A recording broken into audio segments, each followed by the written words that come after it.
Hi, my name's Jeffrey Jackson. I work for OIA, just like Emily, who's down there somewhere. And today I'd like to talk to you briefly about interestingness. My advertising hero, a guy named Howard Gossage, once said, "The real fact of the matter is, nobody reads ads. People read what interests them, and sometimes that's an ad."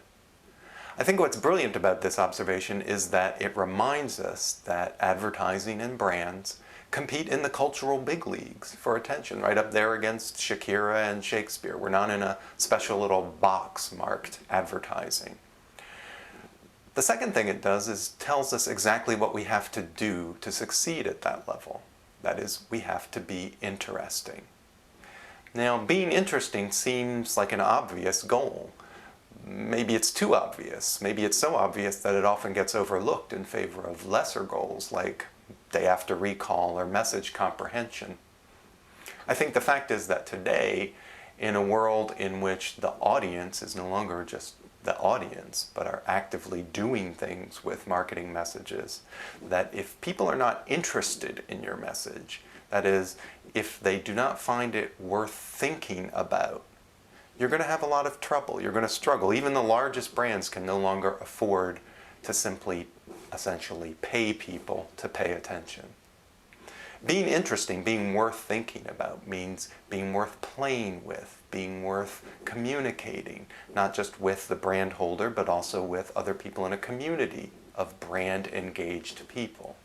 Again, it means worth thinking about. Sorry.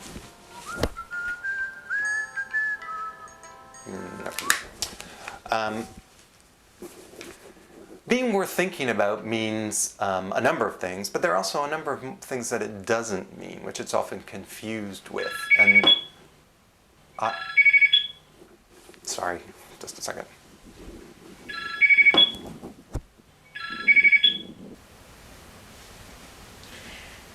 It doesn't mean, for example, that you completely understand it. Often, the more you understand something, the less interesting it is, because there are no questions to be considered or explored. There's no mystery, there's no tension, there's no life.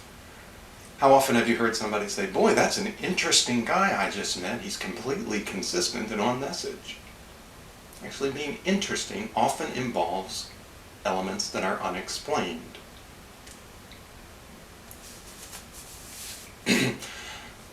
And in fact, when you talk to kids, they often use the word random in a very positive way. That's so random can often mean, I don't understand it, but boy is it interesting. Now,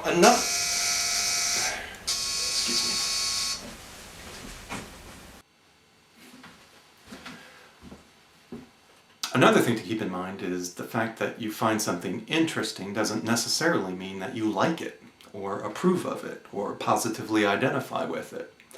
On the contrary, there are plenty of very successful, effective brands and ads that are actively disliked by a large proportion, though not overwhelming proportion of people. That's often evidence that they're interesting. In fact, that conflict can often help to maintain the interest, particularly of adherents, but also from people who are not adherents. It would be nice, of course, to be universally adored and interesting. But it does seem that above a certain level, that relationship starts to get a little antagonistic. In fact, even the iPod has people who really hate it, which just goes to show that smooth and shiny and white does not always beat prickly. So, another thing that... wait a second. Finally, being interesting is not the same thing as being entertaining. There are plenty of brands, plenty of ads that are entertaining. They're emotional, they are spectacular. But once they're over, their effect is over because they aren't worth thinking about. That's the thing about being interesting. Is it worth thinking about after the communication is over? Ultimately, that's what being interesting means. It means taking the brains of viewers seriously, leaving gaps for them to fill in, giving them a reason to be engaged. It's important to remember the first rule of building a mousetrap, and that is you should always leave room the mouse.